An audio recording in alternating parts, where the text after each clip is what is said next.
ഇത് മാത്രം ബോധമുണ്ടെങ്കിൽ ഇൻഷാ അല്ലാഹ് നമ്മുടെ വിഷയം ബുദ്ധീകരിച്ചു. അള്ളാഹു നമ്മളോട് പറഞ്ഞിട്ടുണ്ട്, നിങ്ങളൊരു കാര്യം ചെയ്തോളി, നിർമ്മിച്ച നിർമ്മാതാവ് തന്നെ മോശം എന്ന് പറയുന്ന പ്രൊഡക്റ്റ് ലോകത്തുണ്ടായിട്ടില്ല. ഒരു സാധനം, ഒരു പ്രൊഡക്റ്റ് ഉണ്ട്, ആ പ്രൊഡക്റ്റ് നിർമ്മിച്ച ഡയറക്ടർ തന്നെ പറയും ഇത് മോശമാണ്. പറയൂ. ഇപ്പൊ ഒരു സോപ്പ് നമ്മൾ ഇറക്കി, പരസ്യത്തിൽ കാണും Boost is the secret of my energy. 1 kilo ബൂസ്റ്റിന്റെ കുപ്പി പിടിച്ചിട്ട് സച്ചിൻ ടെണ്ടുൽക്കർ പറയുന്നുണ്ട് Boost is the secret of my energy, എന്റെ ആരോഗ്യത്തിന്റെ രഹസ്യം ബൂസ്റ്റാണ്. 1 കിലോ ബൂസ്റ്റിലുള്ള പോഷകാഹാരം കൂടച്ചക്കയുടെ ഒരു കുരുവിലുണ്ട്. ചിരിക്കാൻ പറയണല്ല, നമ്മുടെ ചക്കക്കുരു ഉണ്ടല്ലോ, ചക്കക്കുരു, ആ ഒരു നാടൻ ചക്കക്കുരുവിൽ 1 കിലോ ബൂസ്റ്റിലുള്ള വിറ്റാമിൻ, ഈ ബൂസ്റ്റിലുള്ള വിറ്റാമിൻ ഒരു ചക്കക്കുരുവിലുണ്ട്. ആ ചക്കക്കുരുവിന്റെ പാട കളഞ്ഞിട്ട് അതിന്റെ മുകളിൽ ഒരു തവിട്ട് നിറമുള്ളൊരു തൊലിയുണ്ട്, അത് കളയാതെ തിന്നണം. അതുകൊണ്ടാണ് പണ്ട് നമ്മുടെ കാരണവന്മാരൊക്കെ ചക്കക്കുരു ഉണക്കിയിട്ട് പൊടിച്ചു തന്നു. അപ്പൊ യഥാർത്ഥത്തിൽ ആ പറയണ കള്ളമല്ലേ? പരസ്യത്തിൽ പറയുന്നത് എന്താ? പരസ്യം നിയമാനുസൃതമായ നുണപ്രചാരണമാണ് എന്ന് ബെഞ്ചമിൻ ഫ്രാങ്ക്ലിൻ പറഞ്ഞിട്ടുണ്ട്. നുണയാണ്, പക്ഷെ നിയമത്തിന്റെ പിൻബലമുണ്ട്. പണ്ട് ദൂരദർശനിലൊക്കെ ഒരു പരസ്യമാണ്, ഗംഗാജലത്തിൽ നിർമ്മിച്ച സോപ്പ്. പാവം ഹൈന്ദവ സഹോദരങ്ങൾ പരസ്യം നിന്നിട്ട് ആ സോപ്പ് മേടിച്ച് കുടിക്കണം, ഗംഗാജലം പവിത്രമാണ്. അപ്പോഴാ സാധുക്കൾ വിചാരിച്ചില്ല വെള്ളം കൊണ്ട് സോപ്പ് ഉണ്ടാക്കാൻ പറ്റില്ല. പറയണ ഈ പരസ്യം എന്ന് പറയുന്നത് കാരണം നിർമ്മിച്ച ഒരു നിർമ്മാതാവ് ഒരിക്കലും താൻ ഉണ്ടാക്കിയ സാധനം മോശമാണെന്ന് പറഞ്ഞിട്ടില്ല. നിങ്ങൾ എന്നെ ശ്രദ്ധിക്കണുണ്ടോ? ഉണ്ട്. എന്നാൽ നിങ്ങൾ മനസ്സിലാക്കി, വെറുതെ ഞാൻ കുറെ കബറും കപ്പുകളെയും പറഞ്ഞിട്ട് മാത്രമല്ല, ആദ്യം കൽവിലോട്ട് ഇറങ്ങണ്ടേ. ഏത് ചെറിയ ഉദാഹരണത്തിന് എന്റെ ഈ തൊപ്പി ഞാൻ കൊല്ലത്തുള്ളൊരു കടയിൽ നിന്ന് വാങ്ങിച്ചത്. ഈ കടയിൽ ഞാൻ ഈ തൊപ്പി വാങ്ങിക്കാൻ പോയപ്പോ അദ്ദേഹം എന്നോട് പറഞ്ഞു, തൊപ്പി വെക്കുന്ന ഒരു തൊപ്പി കച്ചവടക്കാർ, ഇപ്പൊ ഷാജാമോരി അവിടെ തൊപ്പി വെക്കുന്നുണ്ട് അല്ലേ. ഞാൻ കൊല്ലത്തൊരു കടയിൽ ഈ തൊപ്പി മേടിക്കാൻ പോയി, ബാക്കവി അലഹമില്ല ഞങ്ങൾ നല്ല 2 തൊപ്പി വേണം. അദ്ദേഹം തൊപ്പി എടുത്ത് വെച്ചിട്ട് എന്നോട് പറഞ്ഞു, പിന്നെ ഇതിന്റെ ഫലായിൽ അദ്ദേഹം പറയുന്നത്, ആ ഫലായിൽ കേട്ടപ്പോ നിസ്കാരത്തിൽ ഇത്ര ഫലായിൽ ഇല്ലാന്ന് എനിക്ക് തോന്നിപ്പോയി.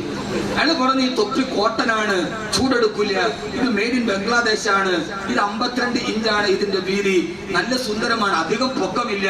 പിന്നെ ബാക്കവി നിങ്ങൾക്ക് ഈ ഷാളൊക്കെ ഇടുമ്പോൾ ഒത്തിരി പൊങ്ങിയിരിക്കില്ല, പതുങ്ങിയിരിക്കും, നല്ല അഴകായിരിക്കും കാണാൻ, ചൂടില്ലാത്ത സാധനമാണ്, ഇത് കോട്ടനാണ്. ഇയാൾ ഇതിനെ കുറിച്ച് വാചാരമായി.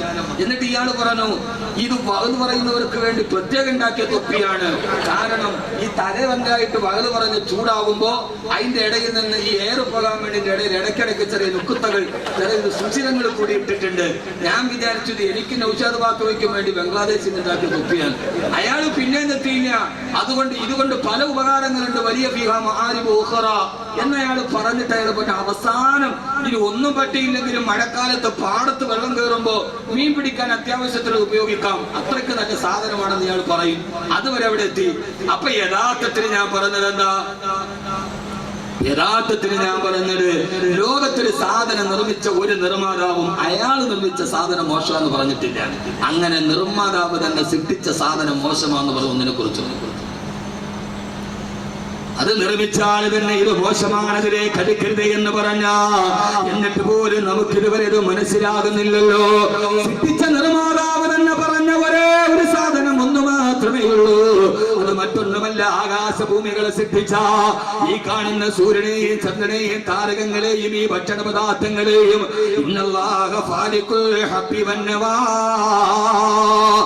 ഈ കാണുന്ന മൃതഭൂമിയിൽ നിന്ന് സസ്യങ്ങളെ ഉൽപ്പാദിപ്പിച്ച് അതിന് ധാന്യമണികളിൽ നിന്ന് ഭക്ഷണം പോലും നമുക്ക് ഒരുക്കി തന്നിട്ട് നയനമനോഹരമായ ദുനിയാവിനെ നിർമ്മിച്ച നിർമ്മാതാവായ അല്ലാഹ് തന്നെ പറയാ, ഈ ദുനിയാവ് കാണാൻ വളരെ മനോഹരമാ, പക്ഷേ വമൽ ഹയാത്തു ദുനിയാ ഇല്ലാ മതാഉൽ ഗുറൂർ.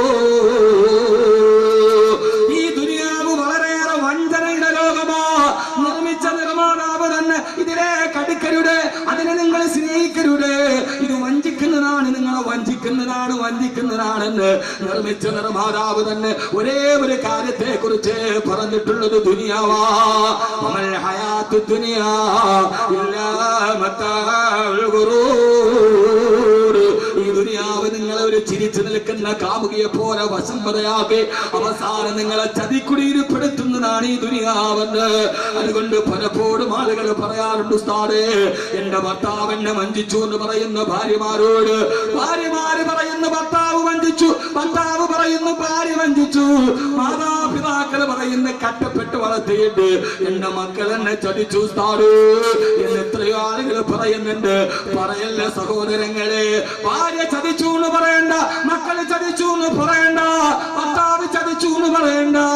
അള്ള തന്നെ ജനിച്ചപ്പോ തന്നെ നമ്മളോട് പറഞ്ഞതാണ് ഇത് ചതിയുടെ ലോകമാണ്. നിന്റെ ഭാര്യ നിന്നെ ചതിച്ചേക്കാം, നിന്റെ ഭർത്താവ് നിന്നെ ചതിച്ചേക്കാം, നിന്റെ മക്കൾ നിന്നെ ചതിച്ചേക്കാം. കാരണം ഇത് ചതിയുടെ ലോകമാണ്. നല്ല തന്നെ പറഞ്ഞു പഠിപ്പിച്ചതല്ലേ, പിന്നെന്തിനാ നമ്മൾ ഈ വല്ലാതെ ചതിയെ കുറിച്ച് പറയാ? അതുകൊണ്ട് എന്റെ പ്രിയപ്പെട്ട സഹോദരങ്ങളെ, ഭാര്യയെ സ്നേഹിച്ചാലും ഒരു പരിധിക്കപ്പുറത്തേക്ക് സ്നേഹിക്കരുത്, മക്കളെ സ്നേഹിച്ചാലും ഒരു പരിധിക്കപ്പുറത്തേക്ക് സ്നേഹിക്കരുത്. ഞാൻ ഈ വാഴ പറയുന്നത് ഭാര്യ ഏറ്റവും ഹൃദയത്തിൽ ഏറ്റവും സ്നേഹിക്കുന്ന, എന്റെ ഉമ്മാനെ ഹൃദയത്തിൽ ഏറ്റവും കൂടുതൽ സ്നേഹിക്കുന്ന എന്റെ പൊന്നുമക്കളെ ഒരു 10 മിനിറ്റത്തേക്ക് മാറി നിന്നാൽ 10 പ്രാവശ്യം കാണണമെന്ന് ആഗ്രഹിക്കുന്ന ഒരു പിതാവിന്റെ ഹൃദയത്തോടെ നമ്മൾ പറയാ. പക്ഷേ മക്കളെ ഒരു പരിധിക്കപ്പുറത്തേക്ക് സ്നേഹിക്കല്ല ഉമ്മ.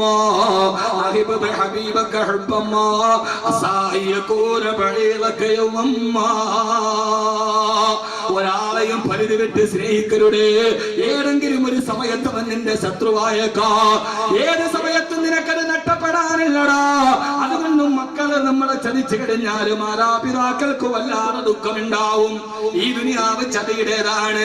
അതുകൊണ്ടാണ് മാതാപിതാക്കൾ വൃദ്ധസദനത്തിന് പോയത്, മക്കൾക്ക് വേണ്ടാതായത്. MBBS പഠിച്ചു കഴിഞ്ഞപ്പം കഷ്ടപ്പെട്ട് റബ്ബർ വെട്ടിയിട്ട് വളർത്തിയ വാപ്പയെ മക്കൾക്ക് വേണ്ടാതായി. അഡ്വക്കേറ്റ് ആയപ്പോ മക്കൾക്ക് വാപ്പ പരിഷ്കാരിയാവാനായി. ഏറ്റവും വലിയ വക്കീലായപ്പോ എഞ്ചിനീയർ ആയപ്പോ റബ്ബറിന്റെ പാലെടുത്തിട്ടും വെട്ടിയിട്ടും വളർത്തിയ നാണം പിതാവ് മോശക്കാരനായെങ്കിൽ എന്റെ പ്രിയപ്പെട്ട സഹോദരാ, ഞാനൊന്ന് ചോദിക്കട്ടെ, ഏറ്റവും വലിയ MBBS പഠിച്ച ഡോക്ടറാരാ? ഏറ്റവും നല്ല എഞ്ചിനീയർ ആരാ? ഏറ്റവും നല്ല വക്കീലാരാ? ഞാൻ എന്റെ ജീവിതത്തിൽ കണ്ട ഏറ്റവും നല്ല എഞ്ചിനീയർ ആരെന്നറിയോ? ഏറ്റവും മിടുക്കനായ എഞ്ചിനീയർ ആരാ? കൊച്ചുകാലത്ത് കുട്ടിക്കാലത്ത് കളിമുറ്റത്തിരുന്ന് കളിപ്പാട്ടം വെച്ച് കളിക്കുമ്പോ ആ കളിയുടെ ഇടയിൽ കളിപ്പാട്ടം താഴെ വീണ് പൊട്ടിച്ചെറി പോകുമ്പോ കളിപ്പാട്ടത്തിന്റെ മുമ്പിൽ പൊട്ടിക്കരഞ്ഞ് നിൽക്കവേ ഓടി വന്ന് ചിതറിത്തെറിച്ചു പോയ കളിപ്പാട്ടം എടുത്ത് നിമിഷ നേരം കണ്ടത് ശരിയാക്കിയിട്ട് എന്റെ കയ്യിൽ വെച്ച് തന്ന എന്റെ ഉമ്മയെക്കാൾ വലിയൊരു എഞ്ചിനീയർ ഞാൻ എന്റെ ജീവിതത്തിൽ കണ്ടിട്ടില്ല. കളിമുറ്റത്ത് പൊട്ടിത്തകർന്ന് കിടന്ന് കളിപ്പാട്ടമെടുത്ത് നിമിഷ നേരം കൊണ്ട് ശരിയാക്കി തന്ന ഉമ്മയെക്കാൾ വലിയൊരു എഞ്ചിനീയറിനെ ലോകത്തിൽ ഞാൻ കണ്ടിട്ടില്ല. കളിമുറ്റത്തിലൂടെ കടന്നു നടന്ന് ഓടി നടക്കുമ്പോ കണ്ണിൽ പോയി കാല് തട്ടിയിട്ട് കമിഴ്ന്ന് വീണെഴുന്നേക്കുമ്പോ മുട്ടിന്റെ ഭാഗത്ത് രക്തം കിരിഞ്ഞ് മുറിവിലൂടെ രക്തമൊഴിക്കുമ്പോ ഉമ്മാന്ന് പറഞ്ഞ് നിലവിളിക്കുമ്പോ ഓടി വന്നിട്ട് റോഡരികിൽ നിന്ന് പച്ചില പറിച്ചുകൊണ്ട് വന്ന് ഉള്ളം കയ്യിൽ വെച്ച് നന്നായിട്ട് ഞെരിച്ചിട്ട് എന്റെ മുറിവിലേക്ക് സ്നേഹത്തോടെ വെച്ചിട്ടല്ല. എന്റെ ഉമ്മയേക്കാൾ വലിയൊരു ഡോക്ടറെ ഞാൻ ജീവിതത്തിൽ കണ്ടിട്ടില്ല. എന്റെ ഉമ്മയേക്കാൾ വലിയൊരു ഡോക്ടർ ആരാണുള്ളത്? ചെറുപ്പകാലത്തെ കുരുത്തക്കേടിന് വാപ്പ അടിക്കാൻ വേണ്ടി പിടിച്ചിട്ട് വാപ്പ വലത്തെ കയ്യിൽ പിടിച്ചു നിർത്ത് ഇടത്തെ കൈ കൊണ്ട് വാപ്പയുടെ മുട്ടിയിൽ കിടന്നിട്ട് കുഞ്ഞുലം കൈകൾ മുറുകുമ്പോ വലത്തെ കയ്യിലെ വാപ്പയുടെ ചൂരലിലേക്ക് നോക്കി പൊട്ടിക്കരഞ്ഞുകൊണ്ട് ഉമ്മാവിനെ വിളിക്കുമ്പോ അടുക്കളയിൽ നിന്ന് ഓടി വന്ന് വാപ്പയുടെ മുമ്പിൽ വന്ന് എന്റെ മോനെങ്ങനെ ചെയ്തിട്ടില്ലെന്ന് പറഞ്ഞ് വാപ്പ എന്ന വലിയ കോടതിയുടെ മുമ്പിൽ വാദിച്ച് ജയിച്ചിട്ട് വാപ്പയുടെ കയ്യിൽ നിന്ന് അടികൊള്ളാറ് എന്നെ മോദിപ്പിച്ചിട്ട് പോയ എന്റെ ഉമ്മയേക്കാൾ വലിയൊരു വക്കീലിനെ ഞാൻ എന്റെ ജീവിതത്തിൽ കണ്ടിട്ടില്ല. ഉമ്മയേക്കാൾ വലിയ അഡ്വക്കേറ്റ് ആരാണുള്ളത്? വാപ്പ എന്ന കോടതിയിൽ നിന്ന് പരിക്കില്ലാതെ രക്ഷപ്പെടുത്തി കൊണ്ടുപോയ കളിപ്പാട്ടങ്ങളെ നിമിഷ നേരം കണ്ട് നന്നാക്കി തന്ന മുറിവില് പച്ചില കൊണ്ട് മരുന്ന് വെച്ച് തന്നെ ഭേദമാക്കി തന്ന ഉമ്മയേക്കാൾ വലിയൊരു ഡോക്ടർ പിന്നെ എവിടെയാണ് കാണുക? ചിന്തിക്ക് സഹോദരങ്ങളെ. എന്നിട്ടും ഉമ്മ വൃദ്ധസദനത്തിൽ പോയത്, എന്നിട്ടും ഉമ്മ വേണ്ടാത്തതായത് ഒരേ ഒരു കാരണം മാത്രമേ ഉള്ളൂ. ദുനിയാ ഇല്ലാ മതാഉൽ ഗുറൂർ. ഈ ദുനിയാവ് ചതി വെട്ടുന്ന ലോകമാണ്.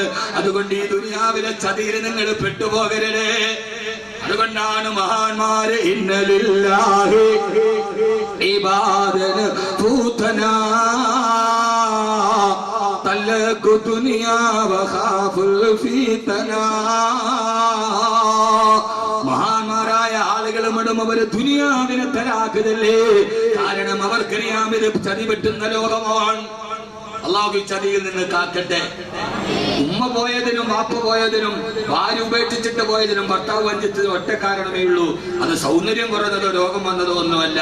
പരമപ്രധാനമായ കാരണം അമൽ ഹയാത്തുക്കില്ല ഇല്ല മത്താവുൽ ഖുറൂർ എന്നുള്ളതാണ്. ഇത് ചതിയുടെ ലോകമാണ്. ഇവർ ആരും പരസ്പരം ചതിക്കും. അള്ളാഹു ആ ചതിയിൽ പെടാതിരിക്കാൻ അള്ളാഹു തൗഫീഖ് നൽകും. ഇവിടെ മനുഷ്യന്മാരെ ഇവിടെ ഭാര്യ ചതിക്കും, ഭർത്താവ് ചതിക്കും, മക്കൾ ചതിക്കും, ഇബ്ലീസും ചതിക്കും. അതുകൊണ്ട് നമ്മുടെ ഇനിയുള്ള ജോലി എന്താ? ഈ ചതിയിൽ പെടാതിരിക്കുക. ആ ചതിയിൽ പെടാതിരിക്കണമെങ്കിൽ എന്ത് ചെയ്യണം? ഇൻഷാ അല്ലാഹ് ഞാൻ പറഞ്ഞുതരാം. അള്ളാഹു എനിക്കും നിങ്ങൾക്കും അള്ളാഹു ബസീറത്ത് നൽകട്ടെ. സദസ്സ് കുറച്ചുകൂടി ഉഷാറാവാനുണ്ട്. ഞാൻ ഒരു നാടൻ വർത്താനവും പറയാത്ത ഉള്ള സമയത്ത് വിഷയം പറയാമെന്ന് വിചാരിച്ചിട്ടാണ്. അല്ല, നാടൻ വർത്താനം പറയാൻ നിർത്തിയത് കൊണ്ടല്ല. അള്ളാഹു നമുക്ക് ബസീറത്ത് തരട്ടെ. അള്ളാഹു നമുക്ക് ബസീറത്ത് തരട്ടെ. എന്റെ പ്രിയപ്പെട്ട സഹോദരങ്ങളെ, അപ്പൊ ഈ ദുനിയാവിന്റെ ചതിയിൽ പെടാതിരിക്കുക. ഇവിടെ ഇബ്ലീസ് ചതിക്കും. നമ്മൾ ഭയങ്കരമായിട്ട് ആരെയും സ്നേഹിക്കരുത്, കൂടുതൽ സ്നേഹിക്കരുത്. ഞാൻ ഇപ്പൊ അങ്ങനെയൊക്കെ ചിന്തിക്കുക. മക്കളെ ഒന്ന് പരിധിക്കപ്പുറത്തേക്ക് സ്നേഹിക്കരുത്. കാരണം തിരിച്ചെന്തെങ്കിലും കിട്ടിയാൽ ആ സമയത്ത് നമ്മുടെ മനസ്സിന് പിടിച്ചെടുക്കാൻ കഴിയാതെ. ഇത് ഏത് സമയത്തും ഇവരിൽ നിന്നൊരു ചതി എനിക്ക് കിട്ടാം എന്ന ഒരു മുൻവിധിയോടുകൂടി മാത്രമേ അവരെ സ്നേഹിക്കാവൂ. അന്ധമായി സ്നേഹിക്കരുത്. ഭാര്യയാണെങ്കിൽ ഭർത്താവട്ടെ, ഇച്ചിരി അകലം നല്ലതാണ്. സ്നേഹത്തിലല്ല, മനസ്സിൽ. പിന്നെ അതിന്റെ പേര് നാളെ ഇനി വാതിലടത്ത് കൂട്ടിയിടുന്നു. അള്ളാഹു നമുക്ക് ബോധം തരട്ടെ.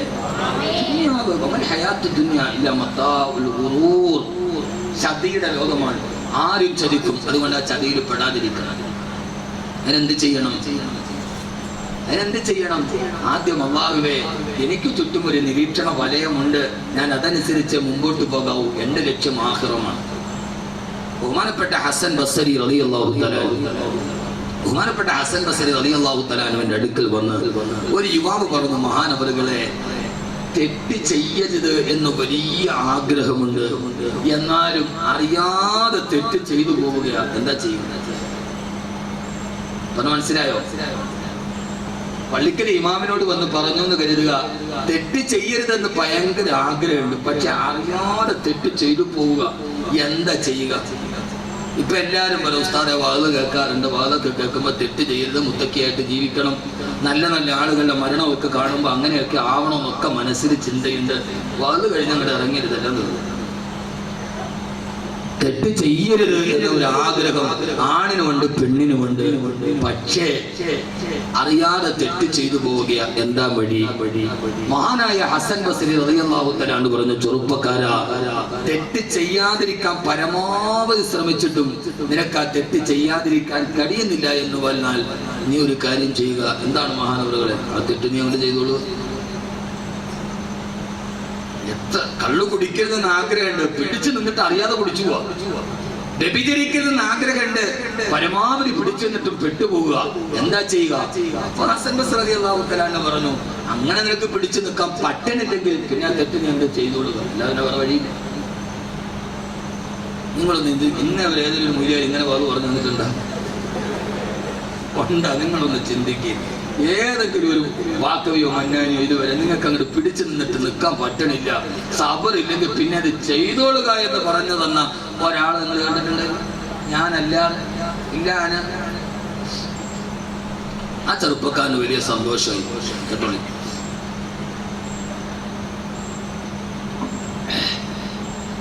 ഇത് നിങ്ങൾക്ക് വേണ്ടി മാത്രമല്ല, എനിക്കും കൂടിയാണ് ഞാൻ പറയുന്നത്. തുണി കഴുകുമ്പോൾ ആദ്യം കൈയാണ് വെളുക്കുക, പിന്നെ തുണി വെളുക്കുക. ഇത് കൈ വെളുക്കാനുള്ള വാദാന്ന് കരുതിയാൽ മതി, തുണി വെളുപ്പിക്കാനുള്ള വാദമല്ല. ഞാൻ പിന്നെ ഇങ്ങോട്ട് വാദിന് ഡേറ്റ് കൊടുക്കണോ വാത് പറയാനുമല്ല. പണ്ടത്തെ കണ്ടു മറന്നുപോയ സൗഹൃദം ഒന്ന് പുതുക്കുക. ഒന്നാം മുഖമൊക്കെ ഒന്ന് കാണുക. എല്ലാവരെയും മുഖം എനിക്ക് ഓർമ്മ വരുന്നുണ്ട്. ഞാനൊരു 2005 എൻ്റെ കല്യാണം നടക്കുന്നത്. 10 വർഷം കഴിഞ്ഞിട്ടാണ്. ആ ഒരു സമയത്ത് 2005 മുതൽ 2008, 2009 വരെ ഞാൻ ഏറ്റവും കൂടുതൽ വാതു പറഞ്ഞ ജില്ല പത്തനംതിട്ട ജില്ലയാണ്. ഒരു മാസത്തിൽ എവിടെയെങ്കിലും ചമമ്പതാലോ കോട്ടാങ്ങലോ അല്ലെങ്കിൽ തൃക്കോമലയോ റാന്നീരോ കങ്ങട ഈ ഭാഗത്ത് എവിടെയെങ്കിലുമൊക്കെ ഉണ്ടാവും. മാസത്തൊരിക്കൽ നമ്മൾ കാണും. പിന്നെ ഈ പറഞ്ഞതുപോലെ ജീവിതത്തിന്റെ ഓരോ വാഗതയങ്ങൾ ഗതിവിഗതികൾ ഇങ്ങനെ മാറി വന്നപ്പോൾ അകന്നകന്നു പോയി. ഇവിടെ വരുന്നത് വഴു പറയാനല്ല, ഒന്ന് കാണുക, ഒന്ന് പുഞ്ചിരിക്കുക, ആ മുഖം മറക്കാതെ ഒന്ന് ഓർമ്മയിലിരിക്കുക, അത്രമാത്രമേ ഉള്ളൂ. അള്ളാഹു നമ്മുടെ പരിചയത്തെ അവസാനം വരെ നിലനിർത്തി തരട്ടെ. അള്ളാഹു നിലനിർത്തി തരട്ടെ മഹാനവരുകൾ. അതുകൊണ്ട് ഈ കേൾക്കുന്ന വാക്കുകളൊക്കെ എൻ്റെ പ്രിയപ്പെട്ട സഹോദരങ്ങൾ, സഹോദരിമാർ, ഹൃദയത്തിന്റെ ഉള്ളിൽ ഒരു നിഷ്ഠ പോലെ അത് ജീവിതത്തിൽ ഉണ്ടാക്കിയിട്ടുണ്ട്. ആ ചെറുപ്പക്കാരന് വലിയ സന്തോഷം. ഞാനിപ്പോ പറയുന്ന വാദം ഇപ്പൊ നിങ്ങൾക്ക് പറ്റിയ വാദമാണ്. എല്ലാ ചെറുപ്പക്കാരും പറയുന്ന ഉസ്താദേ, പണ്ടത്തെ പോലെയല്ല, പാപങ്ങൾ ചെയ്യാനുള്ള അവസരം മുമ്പിൽ വന്ന് നിൽക്കുക. അപ്പൊ പിന്നെ നിരീക്ഷകരെ കുറിച്ചുള്ള ഓർമ്മയുന്നുണ്ട്. ഇതൊക്കെ കഴിഞ്ഞിട്ടാണ് കുറച്ചൊരു നിരീക്ഷണം ഉണ്ടായിരുന്നല്ലോ എന്ന് മനസ്സിലാവും. ഇപ്പൊ പാപത്തിന്റെ മുമ്പിൽ ചുംബന സമരം നടന്നു മറൈൻ ഡ്രൈവിലും കോഴിക്കോട് അങ്ങാടിയിലും. യഥാർത്ഥത്തിൽ എന്തിനായിരുന്നു മിനിങ്ങാന്നത്തെ വാർത്ത? അതിന് നേതൃത്വം കൊടുത്ത പെണ്ണിന് ഒരു രാത്രിക്ക് 80,000 രൂപ എന്നാണ്. എത്ര പുരുഷ, നീ എത്ര വലിയവനാണ് മോനെ? എല്ലാ രാത്രിയിലും ഓരോ കടപ്പറകൾ മാറി മാറി കിടക്കുന്ന വ്യഭിചാരം ഒരു കലയാക്കി മാറ്റിയ പെണ്ണിനെ ഒരു രാത്രിയിൽ കട്ടിലിൽ അടുത്തു കിടത്താൻ 80,000 രൂപ അങ്ങോട്ട്. ഒരായുസ് മുഴുവനും നിന്നെ നോക്കി, നിന്റെ മക്കളെ പ്രസവിച്ച്, നിന്നെ കാത്തിരുന്ന്, നിന്റെ വസ്ത്രമലക്കി, രാത്രിയിൽ നീ വരുന്നതും കാത്തു വാതിൽപ്പടിയിൽ കാത്തു നിൽക്കുന്നൊരു ഭാര്യയെ നിനക്ക് വേണമെങ്കിൽ നീ ഭാര്യയുടെ വാപ്പായുടെ കയ്യിൽ നിന്ന് ലക്ഷം ഇങ്ങോട്ട്. ഒരു നല്ല പെണ്ണിനെ, ഒരു ഭാര്യയെ കിട്ടണമെങ്കിൽ വാപ്പ പിന്നെയും, ഒരു നല്ല ഭാര്യ നിനക്ക് വേണമെങ്കിൽ വാപ്പ പിന്നെയും ഇങ്ങോട്ട് പൈസ. ആരാന്റെ കൂടെ 1000 വട്ടം കിടക്കുന്നവരുടെ കൂടെ ഒരു രാത്രി കിടക്കാൻ പൈസ അങ്ങോട്ട്. 80,000. 1 വെച്ചാ 2, 2 വെച്ചാ 4. കാലടിച്ചാ കമ്പനിക്ക് പോലീസ് പിടിച്ച. എത്ര സുന്ദരമായി കച്ചവടം. എന്തിയെ അന്ന് ഞാൻ ചുംബന സമരത്തിനെതിരെ പ്രസംഗിച്ചിട്ട് നെറ്റിൽ വന്ന അന്ന് എന്റെ ഫേസ്ബുക്ക് പേജിൽ വന്ന തെറികൾക്ക് കണക്കില്ല. എന്തേ അന്ന് വിളിച്ച ആളുകളും സദാചാരം എഴുതിയ കൂലിയെഴുത്തുകാരും കവരപ്രഭാഷകരും എവിടെ പോയി? അന്നേ ഞാൻ ആ പ്രസംഗത്തിൽ പറഞ്ഞു, ഞാനടക്കമുള്ള മതപ്രബോധകന്മാർ, ഇത് വ്യഭിചാരത്തിന്റെ, പച്ച വ്യഭിചാരത്തിന്റെ തുടർച്ചയാണെന്ന്. എന്തായിരുന്നു ചുംബന സമരം? അവർക്ക് ആവശ്യമുള്ള, ഇതിനോട് താല്പര്യമുള്ള യുവാക്കളെയും യുവതികളെയും പരസ്യമായി സംഘടിപ്പിക്കുക, അവരുടെ വിലാസം സംഘടിപ്പിക്കുക. എന്നിട്ട് ആ വിലാസത്തിൽ അന്ന് ചുംബന സമരത്തിൽ പങ്കെടുത്ത ചെറുപ്പക്കാർക്കാണ് പെണ്ണിനെ കാഴ്ചവെച്ചത്. ഇത് യഥാർത്ഥത്തിൽ ഒരു അഡ്ജസ്റ്റ്മെന്റ് കച്ചവടമായിരുന്നു. ചുംബന സമരം ഉണ്ടായതൊരു വലിയ തിരക്കഥയാണത്. നിങ്ങൾക്ക് മനസ്സിലായില്ലെങ്കിൽ ആ ചുംബന സമരം പരസ്യമായിട്ട് ഏതായാലും മറൈൻ ഡ്രൈവിൽ വന്നിട്ട് കെട്ടിപ്പിടിച്ച് മഹാനൊക്കെ ചെയ്യാൻ പറ്റുന്ന ആണും പെണ്ണും അത്രയ്ക്ക് വലിയ മുത്തക്കീങ്ങളൊന്നും ആവൂലല്ലോ. എന്നാ പിന്നെ കിട്ടണത് ഒരു പ്രാവശ്യമാണെങ്കിൽ അത് കിട്ടട്ടെ എന്ന് വരുന്ന പോകുന്ന കാമപ്പേക്കൂത്തിന്റെ ആളുകളാണെന്നറിയാം. അവരെ സംഘടിപ്പിക്കുക, പിന്നീട് അവർക്ക് വേണ്ടി ഒരു കൂട്ടായ്മ ഉണ്ടാക്കുക, അവരുടെ വിലാസവും നമ്പർ ശേഖരിക്കുക, അതിലൂടെ ബംഗാളിൽ നിന്ന് പെൺകുട്ടികളെ ഇറക്കുമതി ചെയ്ത് കച്ചവടം നടത്തുക. അതിനുവേണ്ടി ചുംബന സമരം നടന്നെങ്കിൽ ആ ചുംബന സമരത്തിന്റെ മുമ്പിൽ പെൺവാണിഭത്തിന്റെ കഥയായിരുന്നുവെങ്കിൽ അന്ന് പണ്ഡിതന്മാര് മുഴുവനും മിഹ്റാബുകളിൽ മുഴുവനും പറഞ്ഞപ്പോ പുരോഗമനത്തിന്റെ പേരും പറഞ്ഞ്, ഫെമിനിസത്തിന്റെ പേര് പറഞ്ഞ്, ആണും പെണ്ണും തമ്മിൽ പട്ടാപ്പകരെ ചുംബിച്ചാൽ എന്ത് പറ്റുമെന്ന് ചോദിച്ച സദാചാരവാദികളോട് അതേ സദാചാരവാദികൾ തന്നെ കോഴിക്കോട് ഫറൂഖ് കോളേജിലെ ക്ലാസ്സിൽ ആണും പെണ്ണും ഒന്നിച്ചിരിക്കണമെന്ന് വാശി പിടിച്ചപ്പോ അത് പാടില്ല എന്ന് പറഞ്ഞപ്പോ എന്താണ് കൊണ്ട് പ്രശ്നമെന്ന് ചോദിക്കുമ്പോ ഒരു സഹോദരനായി, ഒരു പിതാവായി, ഒരു മകനായി, ഒരു പെങ്ങളായി എന്റെ പെള്ളു പോയൊരു കൊടുപ്പക്കാരന്റെ കൂടെ ഇരുന്ന് കെട്ടിപ്പിടിച്ചിട്ട് പഠിക്കട്ടെ എന്ന് പറയാ ലോകത്താർക്കെങ്കിലും കഴിയുമെങ്കിൽ എന്റെ പ്രിയപ്പെട്ട ചെറുപ്പക്കാരാ, എന്റെ പ്രിയപ്പെട്ട ചെറുപ്പക്കാരാ, ഞാൻ എന്റെ ഫേസ്ബുക്ക് പോസ്റ്റിൽ ഞാൻ ഫറൂഖ് കോളേജിലെ പ്രശ്നത്തെ കുറിച്ച് പോസ്റ്റ് ഇട്ടു. ആ പോസ്റ്റ് ഇട്ടപ്പോൾ ആണും പെണ്ണും തമ്മിൽ ഒന്നിച്ചിരിക്കണം അത്ര ക്ലാസ്സിൽ. ഈ ബെഞ്ചിലാണ്, ഈ ബെഞ്ചിൽ പെണ്ണ്. രണ്ടുപേരും LKG-യിലല്ല, കോളേജില്. ജീവിതത്തിന്റെ പ്രധാനപ്പെട്ട പ്രായത്തിൽ അങ്ങനെ ഒന്നിച്ച് ചർമ്മങ്ങൾ തമ്മിൽ ചേർന്നിരുന്നാലോ പ്രണയമാകുക? ചർമ്മം ചേർന്നിരുന്ന് പഠിച്ചാല് A+B=A²+B² + 2AB എന്ന് പറയുന്ന സമവാക്യം ഹൃദയത്തിലോട്ട് കയറുമല്ലോ. അത്ര X2Y2. എന്റെ ജീവിതത്തിൽ എനിക്ക് ഇഷ്ടമില്ലാത്ത 4 ഇംഗ്ലീഷ് അക്ഷരമേ ഉള്ളൂ. 1 Aയും Bയും, 2 Xും Yയും. ഇത് കണക്കിൽ പഠിച്ചിട്ട് എന്റെ തല പുകഞ്ഞുകൊണ്ടാണ് ഞാൻ പിന്നെ ആപ്പിളാവാൻ പോയത്. സെന്റ് മേരി സ്കൂളിൽ പഠിക്കുമ്പോ എലിസബത്ത് ടീച്ചർ Xും Yയും പറഞ്ഞ് എന്നെ തല ചൂട് പിടിച്ചിട്ടാണ് അവസാനം ഞാൻ ഉമ്മാനോട് പറഞ്ഞത്, ഇതിനെ തന്നെ തന്നെ ആപ്പിളാക്കാൻ പറ്റും. അവിടെ ആ 4 അക്ഷരം എനിക്ക് ജീവിതത്തിൽ അന്നും ഇഷ്ടമല്ല, ഇന്നും ഇഷ്ടമല്ല. എന്നാലും ഒന്നിനെ തോച്ചിട്ടില്ല.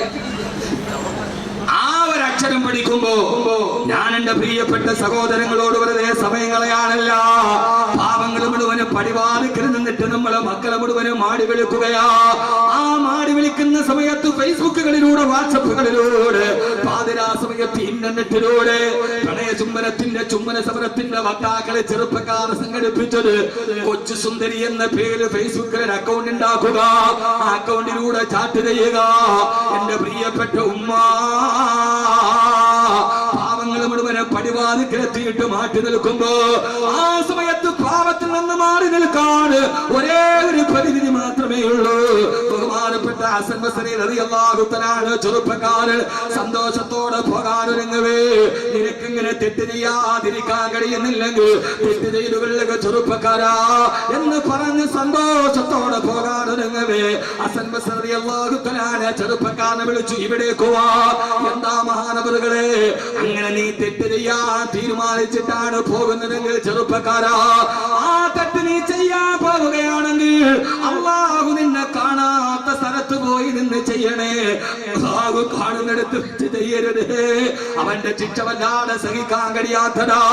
അങ്ങനെ നിനക്ക് തെറ്റ് ചെയ്തേ മതിയാകൂ എന്ന് ചിന്തയാണെങ്കിൽ, മദ്യപിച്ചേ മതിയാകൂ എന്ന് വാശിയാണെങ്കിൽ, വ്യഭിചരിക്കണമെന്ന് വാശിയാണെങ്കിൽ അല്ലാഹു നിന്നെ കാണാത്ത സ്ഥലത്ത് പോയി നിന്നിട്ടത് ചെയ്യണേ. അല്ലാഹു കാണുന്നിടത്ത് വെച്ച് ചെയ്യരുത്. അയാൾ ചോദിച്ചു, മാനവകളെ, റബ്ബ് കാണാത്ത സ്ഥലമോ?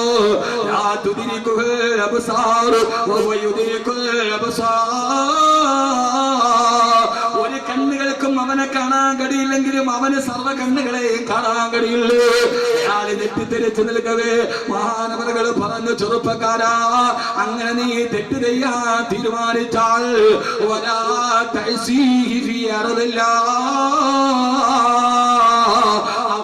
ഭൂമിയിൽ ഇരുന്നിട്ട് ചെയ്യരുത്. പടച്ചറപ്പിന്റെ ഭൂമിയിൽ ഇരുന്നിട്ട് നീ ആ തെറ്റ് ചെയ്യരുത്.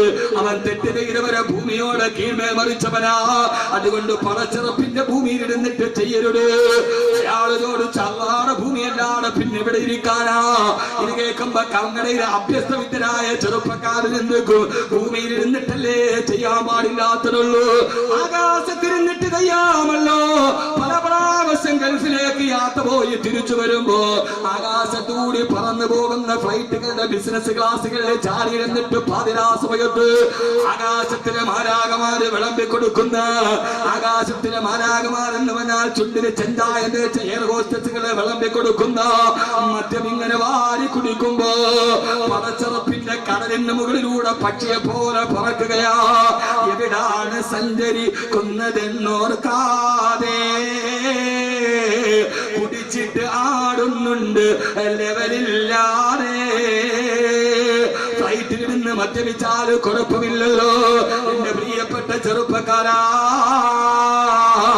ഈ ഭൂമിയിൽ നിന്ന് 40,000 അടി മുകളിൽ, അതുവരെ ലോകത്ത് പറയുന്ന പേര് ഭൂമി എന്ന് തന്നെയാ. അന്തരീക്ഷം 40,000 അടിയുടെ മുകളിലെ താഴെയാണ് ഫ്ലൈറ്റ് പറക്കുന്നത്. അതുപോലെ ശാസ്ത്രം പറയുന്നത് ഭൂമിയുടെ ആവരണമാണത്. അതിന് ഭൂമി എന്നാണ് ശാസ്ത്രം പേര് പറയാ. അതുകൊണ്ട് അറിവില്ല, പടച്ചറപ്പിന്റെ മണ്ണിൽ ജീവിച്ചിട്ട് ചെയ്യരുത്. ആ ചെറുപ്പക്കാരൻ പേടിച്ചു പറച്ചുപോയി. ഇതിനപ്പുറത്തേക്ക് ഇനി വഴു പറയുന്നത് എന്തിനാ? വീണ്ടും മഹാനവറുകളെ തുടരുകയാണ്. ഇതാണ് പണ്ഡിതന്മാരുടെ ധർമ്മം. ചെറുപ്പക്കാരാ, അങ്ങനെ നീ തെറ്റ് ചെയ്യാൻ തീരുമാനിച്ചാൽ അല്ലാഹു നൽകിയ ഭക്ഷണം കഴിച്ചിട്ട് നീ ഇത് ചെയ്യരുത്. പടച്ചറപ്പ് തന്നെ ഭക്ഷണം കഴിക്കുകയും ആ ഭക്ഷണത്തിലൂടെയാണല്ലോ വികാരമുണ്ടാവുക.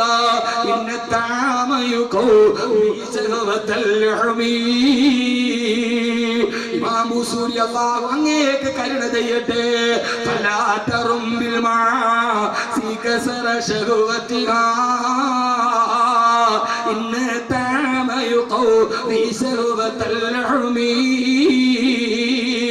മദീനയുടെ മുത്തിന്റെ നറുമണത്തിന്റെ സ്നേഹഗീതങ്ങൾ മലയാള മണ്ണിലേക്ക് അറബി ഗീതത്തിന്റെ മാസ്മരികതയോടെ നടത്തിക്കൊടുത്ത പ്രവാചക സ്നേഹത്തിന്റെ ഇഷ്കിന്റെ നവസ്തരീര ഭണ്ഡാരകം ബഹുമാനപ്പെട്ട ഇമാമുന ബൂസുരി റളിയല്ലാഹു അൻഹു പറയാ, ഭക്ഷണം കഴിക്കുമ്പോ വികാരം കൂടുകയാണ്. വികാരം കൂടുന്ന ഭക്ഷണം നിത്യമായി കഴിക്കരുത്. ചെറുപ്പക്കാരാ, പടച്ചറപ്പ് നൽകിയ ഭക്ഷണം കഴിച്ചിട്ടാണ് നിനക്ക് തെറ്റ് ചെയ്യണമെന്ന് തോന്നുന്നത്. അല്ലാഹു നൽകിയ ഭക്ഷണം കഴിച്ചിട്ട് അവരോട് തെറ്റ് ചെയ്യരുത്. ആ സമയത്തെ അവിടെ നിന്ന് പൊട്ടിക്കരയാൻ തുടങ്ങി. അല്ലാഹു തരുന്ന പോകുന്ന ഭക്ഷണമല്ലാതെ മറ്റാരാ ഭക്ഷണം തരുക? അഫറഅയ്തും മാ തഹ്റുസൂൻ അൻതും തസ്റഊനഹു അം നഹ്നു സാരിഊൻ. കൃഷികളെ തന്നത് ഞാനല്ലയോ? മഴ പെയ്യിപ്പിച്ചത് ഞാനല്ലയോ? ഈ ധാന്യത്തിൽ നിന്ന്, ഈ നെന്മണികളിൽ നിന്ന് ധാന്യത്തെ പൊട്ടിച്ചു തന്നത് ഞാനല്ലയോ?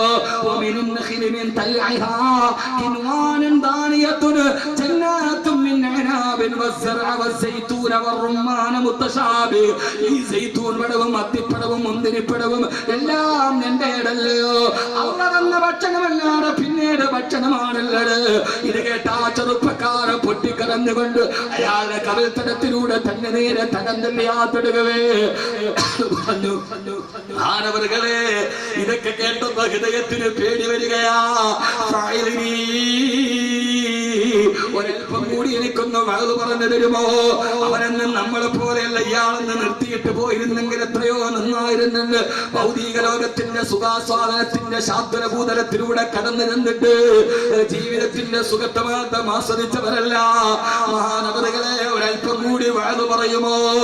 അപ്പോഴാണ് ഹസൻ ബസരി റളിയല്ലാഹു തആല പറഞ്ഞു കൊടുത്തത്, പൊന്നുമോനെ, പൊന്നുമോനെ, നിനക്കെങ്ങനെ തെറ്റ് ചെയ്യാൻ ആഗ്രഹം വന്നെങ്കിൽ നാളെ പടച്ചറപ്പിന്റെ പരലോകത്ത് പോകുമ്പോ ആ സമയത്തും മലക്കുകൾ വന്നിട്ട് നിന്നെ പിടിച്ചിടാ, നരകത്തിലേക്ക് പിടിച്ചിടാ. മലക്കുകളെ കൈ കൊണ്ട് പിടിക്കുമ്പോ ആ മലക്കുകളുടെ കൈ തട്ടി മാറ്റിയിട്ട് കുതറിയോടാ, നിനക്ക് കഴിവുണ്ടെങ്കിൽ നീ ചെയ്തോടാ, കുഴപ്പമില്ല.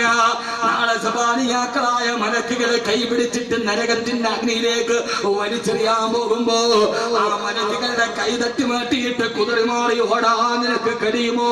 എന്നാലും കൊറ്റപിച്ചോ, എന്നാ വ്യഭിചരിച്ചോ, കുഴപ്പമില്ല മോനെ, ചെയ്തു കൊള്ളുക. അയാള് കണ്ണുനീരിട് പൊട്ടിക്കരഞ്ഞുപോയി. നിനക്കങ്ങനെ തെറ്റ് ചെയ്യാൻ കഴിയുമെങ്കിൽ നാളെ നിന്റെ കൈകാലുകളെ സാക്ഷി നിർത്തിയിട്ട് അള്ളാടെ മലക്കുകൾ പടച്ചവനെ ഇവൻ ഇന്നെ തെറ്റ് ചെയ്തവനാണെന്ന് വിളിച്ചു പറയുമ്പോ ആ സമയത്ത് നാവ് മുക്കിയിട്ട് അല്ലാഹുവേ, ഇവര് പറയുന്നത് കള്ളമാണ്, ഞാനങ്ങനെ ചെയ്തിട്ടില്ല എന്ന് റബ്ബിന്റെ മുമ്പിൽ പറയാൻ അന്ന് നിന്റെ നാവ് പൊന്തുമെങ്കിൽ തെറ്റ് ചെയ്തോ കുഴപ്പമില്ല, തെറ്റ് ചെയ്തോ കുഴപ്പമില്ല, അല്ലെങ്കിൽ നീ തെറ്റിൽ നിന്ന് മാറി നിൽക്കണേ.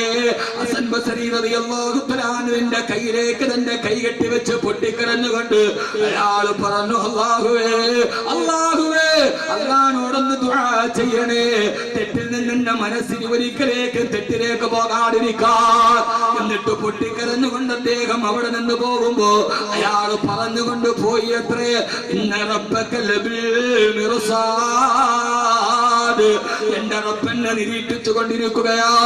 ആ നിരീക്ഷണത്തിന്റെ വലയത്തിലാണ്. പിന്നെ ഞാൻ എങ്ങനെ തെറ്റ് ചെയ്യാനാണ്? അല്ലാഹു യഅലമു മാ തുകിന്നു സുദൂറുഹും വമാ യുഅ്ലിനൂൻ. ഹൃദയത്തിൽ രഹസ്യമാക്കി വെച്ചതും പരസ്യവും അല്ലാഹു നിരീക്ഷിക്കുകയല്ലേ. പിന്നെങ്ങനെയാണ് ചെറുപ്പക്കാരാ തെറ്റ് ചെയ്യാൻ കഴിയാ? അല്ലാഹു നമുക്ക് ബോധം തരട്ടെ, അല്ലാഹു നമുക്ക് ബോധം തരട്ടെ. ആമീൻ പറ. അല്ലാഹു നമുക്ക് ബോധം തരട്ടെ. ഈ ഒരു ചിന്ത ഹൃദയത്തിൽ ഇല്ലാതെ അലങ്കാരങ്ങളുടെയും വേഷങ്ങളുടെയും പകർച്ച കൊണ്ട് കാര്യമില്ല, വേഷപ്പകർച്ചയ്ക്ക് കാര്യമില്ല. ഈ ചിന്ത ഉണ്ടാവണം, എന്റെ റബ്ബെന്നെ കാണുന്നുണ്ട്, വേറൊരാള് കാണലല്ല. തല മറക്കാതെ നടക്കുമ്പോ, മർദ്ദയിടാണ് നടക്കുമ്പോ, ഇപ്പൊ വലുത് കേൾക്കാമെന്ന് മുഴുവൻ പെണ്ണുങ്ങളും പറയുന്നുണ്ട്. എല്ലാരും തലമറച്ചിട്ടുണ്ട്. ഇവരുടെ യഥാർത്ഥ വേഷം അറിയണമെങ്കിൽ കല്യാണം നടക്കുന്ന വീട്ടിൽ പോകണം. തങ്ങളെ കാണാൻ പോകുമ്പോ, പള്ളിയിലെ മുരിയരെ കാണാൻ പോകുമ്പോ, വാക്കവിയുടെ വലുത് കേൾക്കാൻ വരുമ്പോ, മന്നാനിയുടെ വലുത് കേൾക്കാൻ വരുമ്പോ അപ്പോഴൊക്കെ ഒരു പർദ്ദയുണ്ട്, ഒരു മക്കളുണ്ട്, അത് റിസർവ്ഡാ. എന്താ കഥ? എന്നാണ് മോളെ വാതിന് മാത്രം, അല്ലെങ്കിൽ ഒരു ആത്മീയമായ മണ്ഡലങ്ങളിൽ മാത്രം ഈ വേഷം ധരിക്കുകയും അല്ലാത്ത സമയത്ത് അല്ലാത്തതിലേക്ക് കടക്കുകയും ചെയ്താൽ ഈ വേഷം കൊണ്ട് നിനക്കെന്ത് കഥയാണ് കെട്ടുക? ഇരുമ്പിന്റുലക്ക് വിടുങ്ങി എന്നാൽ പിന്നെ ചുക്കിന്റെ വെള്ളം അതിനു മതിയോ പൊന്നേ. ചോദിക്കുന്നുണ്ട്, ഇരുമ്പിന്റെ ഉലക്ക് വിടുങ്ങി എന്നാൽ പിന്നെ ചുക്കിന്റെ വെള്ളം അതിനു മതിയോ പൊന്നേ. ഇരുമ്പിന്റെ ഒലക്ക അണ്ണാക്ക് തൊടാതെ വിഴുങ്ങിയിട്ട് പിന്നെ ചുക്കിന്റെ കഷായം കുടിച്ച ഒലക്ക പോകും. ഇതല്ലാത്ത സമയത്തൊക്കെ ഈ കെട്ടിയെടുന്നുള്ളത്തിൽ നടത്തിയിട്ട് അവസാനം പിന്നെ വഅദിന്റെ അടുക്കൽ മാത്രം തലമറച്ചതിനുള്ളാകും ഒരുവരം തരായിരിക്കുക. അതുകൊണ്ട് എന്റെ സഹോദരിമാരെ, എനിക്ക് പറയാനുള്ളത്, ഒരു പെണ്ണിന് അല്ലാഹു ജീവിതത്തിൽ നൽകുന്ന ഏറ്റവും വലിയൊരു സൗഭാഗ്യമുണ്ട്. എന്താ സൗഭാഗ്യം? ഒരു പെണ്ണിന് അല്ലാഹു നൽകുന്ന ഏറ്റവും വലിയൊരു സൗഭാഗ്യമുണ്ട്. ഒരു പെണ്ണിന് അല്ലാഹു നൽകുന്ന ഏറ്റവും വലിയ സൗഭാഗ്യത നിങ്ങൾ ഇതുവരെ ചിന്തിച്ചിട്ടുണ്ട്? ഒരു പെണ്ണിന് അല്ലാഹു നൽകുന്ന ഏറ്റവും വലിയ സൗഭാഗ്യത. ഒരു പുരുഷൻ അല്ലാഹു നൽകുന്ന ഏറ്റവും വലിയ സൗഭാഗ്യത.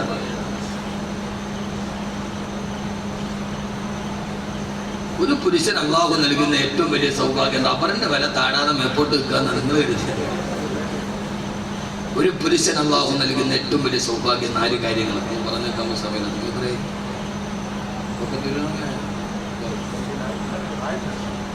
ആയില്ല, 10:45. പുരുഷന് കിട്ടുന്ന സൗഭാഗ്യം മുഴുവൻ പറഞ്ഞാൽ നമ്മുടെ വിഷയത്തിൽ നിന്ന് പറയും. വിഷയം പറഞ്ഞ് അവസാനിക്കുന്നത് അല്ലാഹു ഒരു പുരുഷന് നൽകുന്ന ഏറ്റവും വലിയ സൗഭാഗ്യം 4 കാര്യങ്ങൾ. ഒരു പെണ്ണിന് അല്ലാഹു നൽകുന്ന ഏറ്റവും വലിയ സൗഭാഗ്യം ഒറ്റ കാര്യം.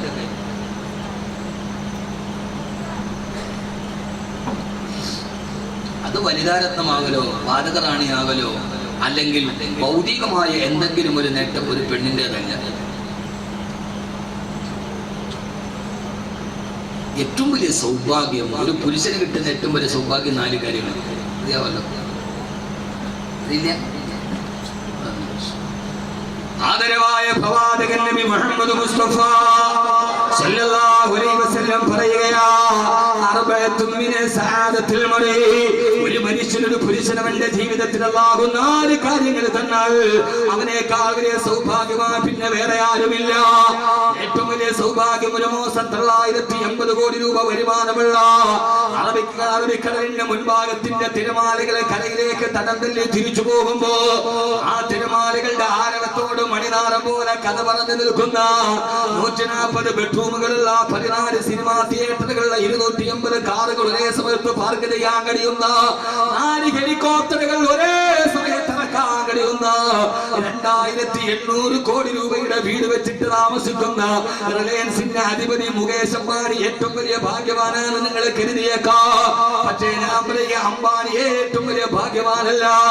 കാരണം മുകേഷ് അംബാനിയുടെയും അനിൽ അംബാനിയുടെയും ഭാര്യമാർ തമ്മിൽ സ്വരച്ചേർച്ചയിലല്ല. അവർ തമ്മിൽ എപ്പോഴും പരസ്പരം അവര് വഴക്കു കൂടുന്നവരാ.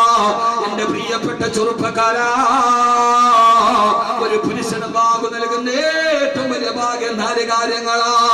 ഒന്ന് ലിസാനുൻ ദാകിറുൻ, ഏത് സമയത്തും ദിക്ർ ചെയ്യാൻ കഴിയുന്ന പടച്ചറപ്പിന് ദിക്ർ ചെയ്യാൻ കഴിയുന്ന ഒരു നാവുറപ്പ് തരിക. വബദനുൻ സാബിറുൻ, എന്റെ ചുരുക്കി പറയാ, ഏത് പരീക്ഷണങ്ങൾ വന്നാലും പ്രതിസന്ധികൾ വന്നാലും പരീക്ഷണത്തിന്റെ കനൽപഥങ്ങളിലൂടെ ജീവിതം കടന്നു പോകുമ്പോ അതെല്ലാം എന്റെ റബ്ബിന്റെ പരീക്ഷണമാണ് കരുതി ക്ഷമിക്കാൻ കഴിയുന്ന ഒരു ശരീരമല്ല തരിക. ഇന്നാ ലില്ലാഹി വ ഇന്നാ ഇലൈഹി റാജിഊൻ. ഏത് കടബാധ്യത വന്നാലും മാരകരോധം വന്നാലും ജീവിതം മുഴുവന് കണ്ണീരിൽ കുഴിയേണ്ടി വന്നാലും എല്ലാം ക്ഷമിക്കാൻ കഴിയുന്ന ജീവിതത്തിന് പരാജയത്തിന് പുറകോട്ട് പിടിക്കാത്തൊരു ശരീരം അല്ലാഹു നൽകുക. 3 ഖൽബുൻ ഖാശിഉൻ, ഹറാമുകളെ ചെയ്യാൻ അവസരം മുന്നിൽ നിൽക്കുമ്പോൾ പടച്ച റബ്ബിനെ പേടിച്ചിട്ട് മാറാൻ കഴിയുന്ന റബ്ബിനെ പേടിയുള്ള ഹൃദയം കിട്ടുക. 4-ാമത്തേതെന്നറിയോ? വംറത്തുൻ തുഈനു അലാ ദീനിഹി, അവന്റെ എല്ലാ ഉത്താനങ്ങളിലും പകരങ്ങളിലും ഏത് തളർച്ചയിലും ഏത് വളർച്ചയിലും ഒരു പുരുഷന്റെ ഏത് ദുഃഖത്തിനും ഏത് സന്തോഷത്തിനും അവന്റെ കൂടെ പങ്കിടാൻ കഴിയുന്ന ഒരു സാരികത്തായ ഭാര്യയെ കിട്ടുക. ഏത് പ്രതിസന്ധി വന്നാലും ഏത് കടം വന്നാലും രോഗം വന്നാലും പേടിക്കണ്ട, മരണം വരെ നിങ്ങളുടെ കൂടെ ഞാൻ എന്റെതെല്ലാം പങ്കിട്ടെടുക്കാനെന്ന് പറയുന്ന ഒരു സാരികത്തായ ഭാര്യയെ കിട്ടുക. അവര് ക്ഷേമത്തിലുമുണ്ട് ക്ഷാമത്തിലുമുണ്ട്, അവര് തളർച്ചയിലുമുണ്ട് വിളർച്ചയിലുമുണ്ട്. ഏത് പ്രയാസം വന്നാലും മണരാരണ്യത്തിന് കൈക്കുന്നിനെ കയ്യിൽ തന്നിട്ട് ഫലസ്തീൻ ഫലസ്തീനിലേക്ക് മിണ്ടാട് പോകുമ്പോ 9 വർഷം കഴിഞ്ഞിട്ട് തിരിച്ചു വരുമ്പോ ഇബ്രാഹിം നബി ഇസ്മായിൽ നബി അറുക്കാൻ പോയപ്പോ ഇസ്മായിൽ നബി കരുത്ത് നീട്ടിക്കൊടുത്തത് വെറുതെയല്ല, കൈക്കുഞ്ഞായിട്ട് കയ്യിൽ തന്നിട്ട് ഫലസ്തീനിൽ പോയിട്ട് 9 വർഷം കഴിഞ്ഞ് തിരിച്ചു വരുമ്പോ വാപ്പയില്ലാത്ത 9 വർഷം പൊന്നുമോനെ നിന്റെ വാപ്പ അല്ലാഹുവിന്റെ ദീനിനു വേണ്ടി പോയതാന്ന് പറഞ്ഞ് വാപ്പയില്ലാത്ത സമയത്ത് തന്നെ മകനോട് വാപ്പയുടെ കട്ടപ്പാടിനെ കുറിച്ച് പറഞ്ഞു പഠിപ്പിച്ച ആദരയെ പോലെ ഒരു ഭാര്യയെ നമുക്ക് കിട്ടുക. അല്ലെ പിന്നെ ഇബ്രാഹിം നബി വന്നിട്ട് അറക്കണമെന്ന് പറയുമ്പോ ഇസ്മായിൽ വെറുതെ കരുത്തിട്ട് കൊടുക്കും. അതൊരു ഭാര്യയുടെ കഴിവാണ്. 9 വർഷം ഫലമ്മ ബലകമായുള്ള സയ്യ എന്ന് പറഞ്ഞാൽ 7 വയസ്സിന് മുകളിലോട്ടാകാം. 7 വർഷം കൈക്കുഞ്ഞിനെ കയ്യിൽ തന്നിട്ട് വാപ്പ ഫലസ്തീനിലേക്ക് പോയി മരുഭൂമിയിലൂടെ. ആ കുഞ്ഞിനെയും പിടിച്ചിട്ട് തുള്ളി വെള്ളത്തിന് വേണ്ടി സഫാമറവയുടെ ഇടയിലൂടെ ഓടിയിട്ട് ഹാജറ ഒരിക്കലും പരിതപിച്ചില്ല. തന്റെ മകൻ വളർന്നു വന്നപ്പോ മോനെ നിന്റെ വാപ്പ എവിടെ എന്ന് ചോദിക്കുമ്പോ നിന്റെ വാപ്പ അല്ലാഹുവിന്റെ ദീനിനു വേണ്ടി കട്ടപ്പാട് സഹിച്ചിട്ട് ഫലസ്തീൻ അല്ലാഹുവിന്റെ ദീൻ പറഞ്ഞു കൊടുക്കുക, അതുകൊണ്ട് വാപ്പയോട് സ്നേഹം കാണിക്കണേ എന്ന് പറഞ്ഞ് വാപ്പ വീട്ടിലില്ലാത്ത സമയത്ത് വാപ്പയെ കുറിച്ച് പറഞ്ഞു ഘടിപ്പിച്ചത് കൊണ്ടാണ് 9 വർഷം കഴിഞ്ഞിട്ട് വാപ്പ വന്ന് കിടന്നുറങ്ങി ആദ്യ രാത്രിയിൽ അറുക്കാൻ സ്വപ്നം കണ്ടിട്ട് രാവിലെ എന്നിട്ട് മോനെ കഴുത്തറക്കട്ടെ എന്ന് ചോദിച്ചപ്പോൾ കഴുത്ത് നീട്ടിക്കൊടുത്തത്. കത്തി വെക്കാൻ നേരത്തെ പറഞ്ഞ വാപ്പ കത്തി വെക്കണമെങ്കിൽ എനിക്കൊരു 4 കാര്യം പറയാനുണ്ട്. എന്റെ മോനെ അദ്ദേഹം പറഞ്ഞ വിഷയം പറഞ്ഞങ്ങോട്ട് പോകുന്നു. എന്റെ മോനെ വാപ്പ എന്നെ കമഴ്ത്തി കടത്തിയിട്ട് അറുക്കാവൂ. എന്റെ മോനെ എന്നെ മരത്തിൽ കടത്തിയിട്ട് അറുക്കും. എന്റെ മുഖത്തേക്ക് നിങ്ങൾ നോക്കിയാൽ കത്തിയുടെ പിടി നിങ്ങളുടെ കയ്യിൽ മുറുകുകയില്ല.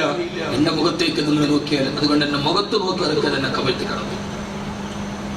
രണ്ടാമത് പറഞ്ഞു വാപ്പ എന്റെ കൈയും കാലും കെട്ടിയിട്ട് അറുക്കാവൂ. കത്തിയുടെ പിടി എന്റെ കഴുത്തിലേക്ക് താടുമ്പോ വേദന കൊണ്ട് ഞാൻ പിടയുമ്പോ പിന്നെ നിങ്ങൾക്ക് അറുക്കാൻ കഴിയില്ല. അല്ലാഹുവിന്റെ കോപം എന്റെ ഉപ്പാക്കുണ്ടാകും. അതുകൊണ്ട് എന്റെ കൈയും കാലും കെട്ടിയിട്ടേ അറുക്കാവൂ ഉപ്പ. മൂന്നാമത് പറഞ്ഞു ഉപ്പ നിങ്ങൾ ഉപേക്ഷിച്ചിട്ട് പോകുമ്പോ 9 വർഷം എന്റെ കാലാണോ കൈയാണോ വളരുന്നതെന്ന് നോക്കി കട്ടപ്പെട്ട് മരുഭൂമിയിൽ വളർത്തി എന്റെ പ്രിയപ്പെട്ട ഉമ്മ എന്റെ രക്തം പുരണ്ട കുപ്പായം എന്റെ ഉമ്മയെ കാണിക്കരുത്. എന്റെ പൊന്നുമ്മക്കത് സഹിക്കാൻ കഴിയില്ല ഉപ്പ. കമഴ്ന്ന് കിടന്നിട്ട് ഇസ്മായിൽ നബി പറഞ്ഞെന്നാണ് എന്റെ ചോര പുരണ്ട കുപ്പായം എന്റെ ഉമ്മയെ കാണിക്കരുത്.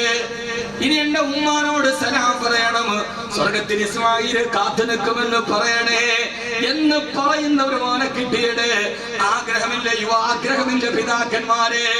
ഉപ്പയില്ലാത്ത സമയത്ത് ഉപ്പയെ കുറിച്ച് ഉമ്മ പഠിപ്പിച്ചു കൊടുത്തത് കൊണ്ടാണ് അങ്ങനെയുള്ളൊരു ഭാര്യ ഒരു പുരുഷന് കിട്ടിയാൽ അതാണ് അവന്റെ ജീവിതത്തിന്റെ ഏറ്റവും വലിയ സൗഭാഗ്യമെന്ന് ഹബീബായ നബി മുഹമ്മദ് മുസ്തഫ സല്ലല്ലാഹു അലൈഹി വസല്ലം. അല്ലാഹു ഭാഗ്യം തരട്ടെ. പുരുഷന് കിട്ടുന്ന 4 സൗഭാഗ്യം മനസ്സിലായോ? അതാണ് ഏറ്റവും വലിയ സൗഭാഗ്യം. വാപ്പ വെളിയിലിറങ്ങി പോകുമ്പോൾ വാപ്പയെ കുറിച്ച് പറയുന്ന നമ്മുടെ എല്ലാ വളർച്ചയിലും എല്ലാ തളർച്ചയിലും നമ്മുടെ കൂടെ നിൽക്കുന്ന ഭാര്യ, അതാണ് നമ്മുടെ ജീവിതത്തിലെ ഏറ്റവും വലിയ സമ്പാദ്യം. അതാണ് ഒരു മനുഷ്യന്റെ ഏറ്റവും വലിയ സമ്പാദ്യമെങ്കിൽ ആ സമ്പാദ്യത്തിന്റെ കാര്യത്തിൽ ഞാൻ വലിയ സമ്പന്നനാണ്. അല്ലാഹു നമ്മുടെ ഭാര്യമാരെ അങ്ങനെ ആക്കി തന്നെ. ഒരു പുരുഷന്റെ ഏറ്റവും വലിയ സമ്പാദ്യമാണെങ്കിൽ ഏറ്റവും നല്ല ഭാര്യയാണെങ്കിൽ ഞാൻ ഏറ്റവും വലിയ കോടീശ്വരനാണ്. അപ്പൊ ആളുകളൊക്കെ മെല്ലെ പറയാന്നുള്ളൂ ബാക്കി പണ്ടത്തെ പോലെ ഭയങ്കര കോടീശ്വരനാണെന്ന്. അങ്ങനെ കുറെ പറച്ചിലൊക്കെ ഇപ്പോൾ ഉണ്ട് എനിക്കറിയാം. ഇപ്പൊ വിളിച്ചാൽ വരൂല. ഞാൻ കോടീശ്വരനാണ്. ഏത് കാര്യത്തിൽ? അട്ടേറക്കവമൽ ഹയാത്ത് പിന്നായില്ല ഭർത്താവ് ഭാര്യയാണ് ഏറ്റവും വലിയ സമ്പാദ്യമെങ്കിൽ അതെന്റെ റബ്ബ് എനിക്ക് തന്നിട്ടുണ്ട്. അള്ളാഹു നമ്മുടെ എല്ലാവരെയും ഭാര്യമാരെ അങ്ങനെ ആക്കി തരട്ടെ. അള്ളാഹു നമ്മളെങ്ങനെ ആക്കി തരട്ടെ. സഹോദരങ്ങളെ കിട്ടും. നമ്മളെന്തിനാ നിരാശരാവുക? വിഷയത്തിന് മാറുന്നില്ല. ഒരു പെണ്ണിന്റെ ഏറ്റവും നല്ല സൗഭാഗ്യം പറയാൻ എന്തിനാ മാറുക? ജമാൽ മൗലവി എന്റെ നാട്ടുകാരനാണ്, എന്റെ അയൽവക്കക്കാരനാണ്. റസാഖ് മൗലവി എന്റെ ബാല്യം അറിയാവുന്ന ആളാണ്.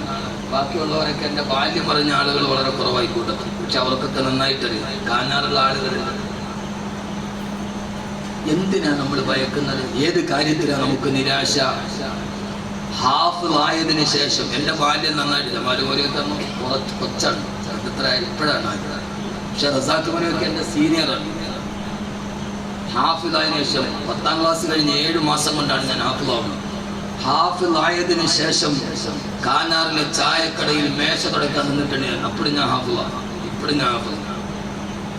അന്ന് കടയിൽ ഒലിക്കപ്പാറ ഇസ്മായിലിന്റെ കടയിൽ ചായക്കടയിൽ 2 ജോലിയാണ് ഉള്ളത്. ഒന്ന് മേശ തുടയ്ക്കുക, ഒന്ന് പാത്രം കഴുകുക.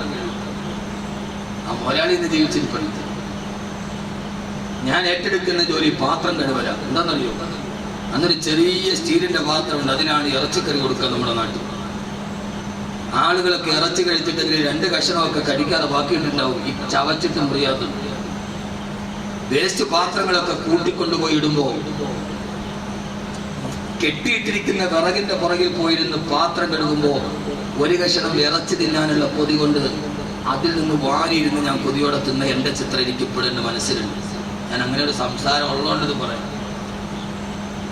1 കഷണം ഇറച്ചി കഷണം തിന്നാൻ വേണ്ടി വേസ്റ്റ് പാത്രം കഴുകിയിട്ട് ചവച്ചു തുപ്പി ഇറച്ചി കഷണം വിറക് കെട്ടിന്റെ പുറകിലിരുന്നിട്ട് കുത്തിയിരുന്ന് തിന്ന എന്റെ ബാല്യം എനിക്ക് ഓർമ്മയുണ്ട്.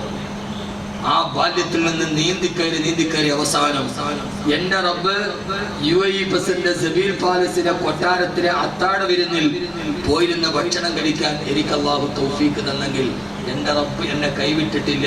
കാരണം നിരാശമാകാത്ത ഒരു ഹൃദയവും പോരാടാനുള്ള ഒരു മനസ്സുമുണ്ടെങ്കിൽ എവിടെയും നമ്മൾ അല്ലാഹു നമുക്കത് തരട്ടെ. ഞാൻ നിങ്ങളോടൊരു ആശ്വാസത്തിന് വേണ്ടി, കാരണം ഇതിപ്പോ ഏതായാലും കാസറ്റും ഇല്ല, ലൈവും ഇല്ല, എന്നെ അറിയാവുന്ന ആളുകൾ. അപ്പൊ അതുകൊണ്ട് അവിടം വരെ എത്തിയാൽ അള്ളാഹു നൽകുന്ന ഏറ്റവും വലിയ സമ്പാദ്യം അത് പണമല്ല, നമ്മെ സ്നേഹിക്കാൻ കഴിയുന്ന, നമുക്ക് വേണ്ടി ദുആ ചെയ്യാൻ കഴിയുന്ന. വീട്ടിൽ നിന്ന് ഭർത്താവ് ഇറങ്ങിയാൽ, എന്റെ ഭർത്താവ് വാഹനത്തിൽ പാതിരാത്രിയിൽ ചീറിപ്പായിരുന്നു, അല്ലാഹുവേ തിരിച്ചു വരുന്നത് വരെ ഒരപകടവും വരുത്തരുത് എന്ന് നിസ്കാരപ്പാലിൽ ദുആ ചെയ്യുന്ന ഭാര്യയും ഒരു ഉമ്മയും നമുക്കുണ്ടെങ്കിൽ പിന്നെ അതിനേക്കാൾ വലിയ ഇൻഷുറൻസ് പോളിസി നമുക്കെന്താവുള്ളൂ? അല്ലാഹു നമ്മുടെ ജീവിതത്തിൽ സമ്പന്നന്മാരാക്കട്ടെ. സമ്പന്നത വഖൈറുൽ ഗിന ഹിനൽ ഖൽബി, ഏറ്റവും നല്ല സമ്പന്നത ഹൃദയത്തിന്റെ സമ്പന്നത. അല്ലാഹു നൽകി അനുഗ്രഹിക്കട്ടെ. അല്ലാഹു നൽകി അനുഗ്രഹിക്കട്ടെ. പണം ഉണ്ടായിട്ട് കാര്യമില്ല. കഴിഞ്ഞ ആഴ്ച ലക്നൌവിലെ ഒരു അമ്മ, 4 മക്കളുണ്ട് അമ്മയ്ക്ക്. 4 മക്കളും അമ്മയെ നോക്കാൻ തയ്യാറല്ല. 9 കോടി രൂപ അമ്മയുടെ അക്കൗണ്ടിൽ ബാങ്കിലെ ബാലൻസ് ഉണ്ട്. 4 മക്കൾക്ക് പണം മതി, അമ്മയെ വേണ്ട. അമ്മ ചെയ്ത പരിപാടി 9 കോടി രൂപ ബാങ്കിൽ നിന്ന് എടുത്തുകൊണ്ട് വന്ന് വീടിന്റെ മുറ്റത്തിൽ നിന്ന് തീ കത്തിച്ചു. കഴിഞ്ഞ ആഴ്ച 9 കോടി രൂപ മുറ്റത്തിട്ട് തീ കത്തിച്ചു. മക്കൾക്ക് വേണ്ട.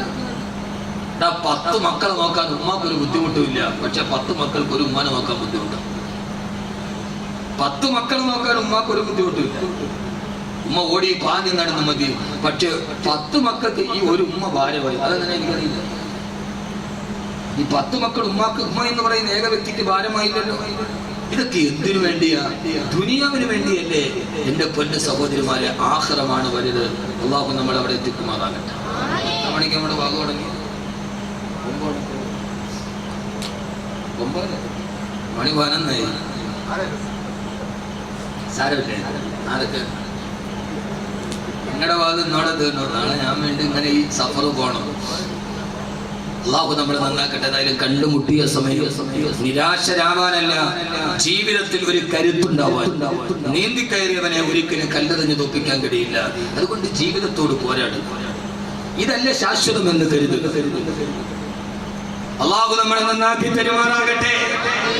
അല്ലാഹു നമ്മളെ നന്നാക്കി തരുമാറാകട്ടെ. ഇതൊക്കെ നമുക്ക് പറഞ്ഞാൽ മനസ്സിലാകും. കാടിനോട് പാലുകെട്ടി ഇവിടെ വന്ന് ജീവിതം തുടങ്ങിയവരാണ് നാം. നമ്മുടെയൊക്കെ വാപ്പയും ഉമ്മയും, നമ്മുടെയൊക്കെ അനഫിയാണല്ലോ അല്ലേ, നമ്മുടെ അത്തായും അമ്മായും ഒക്കെ ഒത്തിരി കഷ്ടപ്പെട്ട് മരച്ചീനിയൊക്കെ പെടുതി ജീവിച്ച് നമ്മളെ ഇവിടെ വരെ എത്തിയതാണ്. അതുകൊണ്ട് ജീവിതത്തിൽ നമ്മൾ പതറരുത്, എപ്പോഴും പോരാടണം. എന്നിട്ട് ചിന്തിക്കണം, ഇവിടെ എന്തൊക്കെയുണ്ടെങ്കിലും ഇവിടെ എന്തൊക്കെ കിട്ടിയാലും അതല്ല ശാശ്വതമല്ല.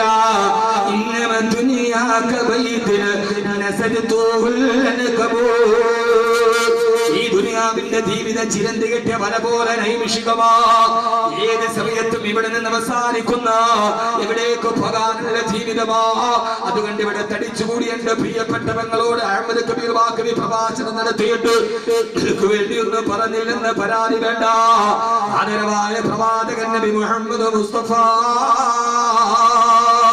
സല്ലല്ലാഹു അലൈഹി വസല്ലമ, അല്ലാഹുവിന്റെ റസൂലിന്റെ പ്രിയപ്പെട്ട പൊന്നുമോൾ ഫാത്തിമ റളിയല്ലാഹു അൻഹയോട് ഒരു ദിവസം സഹാബത്ത് ചോദിച്ചു, പത്രേ ഫാത്തിമ, അയ്യു ശൈഇൻ ഖൈറുൽ മറാ,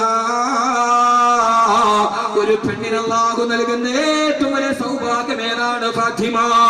ആരാണ് പറയുന്നത്? ലോക സ്ത്രീകളുടെ നേതാവായി ലോകത്തോട്ട് വന്ന 24 വർഷം മാത്രം ഭൂമിയിൽ ജീവിച്ചിട്ട് ലോകാവസാനം വരുന്ന മുഴുവൻ പെണ്ണുങ്ങളും അതുപോലെ ജീവിക്കാനും മരിക്കാനും കൊതിച്ച അപൂർവമായ വ്യക്തിത്വമേ ബഹുമാനപ്പെട്ട ബീബി ഫാത്തിമ റളിയല്ലാഹു തആല അൻഹ. ആ ഫാത്തിമ റളിയല്ലാഹു തആല അൻഹയോട് ഒരു ദിവസം സഹാബത്ത് ചോദിച്ച ചോദ്യമാണ്, ഫാത്തിമ അയ്യ ഷൈഇൻ ഖൈറുൽ മറാ, ഒരു പെണ്ണിന് അല്ലാഹു നൽകുന്ന ഏറ്റവും വലിയ സൗഭാഗ്യമേതാ? ഈ ഒരൊറ്റ കാര്യം മനസ്സിൽ ഉറപ്പിച്ചു വെച്ചാൽ മതി. ഒരു പെണ്ണിന് കിട്ടുന്ന സൗഭാഗ്യമേതെന്നറിയോ? അവള് പാതകറാണിയാവലല്ല, അവൾക്ക് 1 കോടിയുടെ സമ്മാനം കയ്യിൽ കിട്ടലല്ല. പെങ്ങളെ ഫാത്തിമ റളിയല്ലാഹു തആല പറഞ്ഞത്, ഒരു പെണ്ണായി പറഞ്ഞ ജന്മത്തിന് അല്ലാഹു നൽകുന്ന ഏറ്റവും വലിയ സൗഭാഗ്യം അല്ലാ യറാഹുന്ന റിജാൽ, ഒരു പരപുരുഷൻ അവളുടെ ശരീരം കാണാതിരിക്കല. എന്നെ കേൾക്കാനെത്ത കങ്ങടയിലെ പ്രിയപ്പെട്ട സഹോദരിമാരോട്, ഒരു പെണ്ണിന് അല്ലാഹു നൽകുന്ന ഏറ്റവും വലിയ സൗഭാഗ്യം അല്ലാ യറാഹുന്ന റിജാൽ, അല്ലാഹു അവളോട് കൃത്യമായി മറക്കണമെന്ന് പറഞ്ഞ അവളുടെ ഔറത്തവളുടെ ശരീരം ഒരു അന്യപുരുഷൻ കാണാതിരിക്കല. നാളെ പരലോകത്ത് പടച്ചുറപ്പിന് മുമ്പിൽ പോയി നിന്നിട്ട് നമ്മുടെ കൈകളും നമ്മുടെ കാലുകളും നമ്മുടെ നാവുകളും നമ്മുടെ ശരീരങ്ങളും നമ്മുടെ ഭൂമിയും നിരീക്ഷകരായിട്ട് സാക്ഷി പറയുമ്പോ ആ സമയത്ത് അല്ലാഹുവേ എന്റെ കയ്യിലെ ഒരു പരപുരുഷൻ കണ്ടിട്ടില്ല, നീ മറക്കാൻ മറന്ന എന്റെ ശരീരത്തിന്റെ ഭാഗങ്ങൾ ഒരു പരപുരുഷൻ ഇതേവരെ കണ്ടിട്ടില്ലെന്ന് പറയാൻ കഴിയുന്ന ഒരു സൗഭാഗ്യം നമുക്ക് കിട്ടിയാൽ നിങ്ങൾക്കറിയുമല്ലോ, നമ്മുടെയൊക്കെ വീട്ടിലെ കങ്ങടപ്പള്ളിയുടെ കൗത് കിടന്നിട്ട് അകത്തോട്ട് കയറുമ്പോ അവിടെ ഒരു സന്തൂക്ക് ഇരിക്കുന്നുണ്ട്. ആ സന്തൂക്ക് ഇരിക്കുന്നത് ഇവിടത്തെ സന്തൂക്ക് കണ്ടിട്ടുണ്ടോ? അതിന്റെ മുകൾ ഭാഗത്തൊരു വലിയ മൂടിയുണ്ട്. എങ്ങനെയാണ് ആ മൂടി വന്നതെന്ന് നിങ്ങൾക്ക് അതിന്റെ കഥ അറിയുമോ? നമ്മുടെ നാട്ടിലെ സന്തൂക്കില് കട്ടിലുണ്ട്, അതിന്റെ മുകളിലൊരു മൂടിയുമുണ്ട്. അങ്ങനല്ലേ ഇവിടെ? അതിനകത്തോട്ട് മയ്യത്ത് വെച്ചാൽ വെളിയിൽ നിന്ന് കാണുന്ന ആളുകൾക്ക് ഒരു മയ്യത്തുണ്ടെന്ന് മനസ്സിലാവില്ല. ഉണ്ടെന്ന് മനസ്സിലായാൽ ശരീരം നന്നായിട്ട് അറിയാൻ കഴിയില്ല. അങ്ങനെയാണ് നമ്മുടെ നാട്ടിലെ സന്തൂക്ക്. ഇവിടെ അങ്ങനെയല്ലേ? ഇവിടെ അങ്ങനെയല്ലേ? സന്തൂക്കില്ല ഇവിടെ, സന്തൂക്കില്ല ഇവിടെ ഉണ്ട്. ഒരു പെട്ടി, അതിന് മുകളിൽ ഒരു മൂടി. എങ്ങനെയാ? നിങ്ങളുടെ നോക്ക് പെണ്ണുങ്ങൾ, നിങ്ങളുടെ നോക്ക്. ഇപ്പോഴൊന്നും അങ്ങനെയൊന്നും ജീവിക്കാൻ പറ്റൂല. നിങ്ങളുടെ പറയാത്തത് ചിലത് പറയാനാണ് ഞാൻ ഇവിടേക്ക് വന്നത്. പറയാത്തത് ചിലത് പറയുക എന്നത് വളരെ പ്രധാനപ്പെട്ട ഒരു കാര്യമാണ്, അല്ലേ? ഏറ്റവും പ്രധാനപ്പെട്ട ഒരു കാര്യം പറയാത്ത ചില കാര്യങ്ങൾ പറയുക എന്നുള്ളതാണ്. നമ്മളെപ്പോഴും പലതും കേൾക്കാറുണ്ട്, പലതും അറിയാറുണ്ട്. ആ അറിഞ്ഞതിനപ്പുറം പറഞ്ഞതിനപ്പുറം ആദരവായ പ്രവാചകൻ നബി മുഹമ്മദ്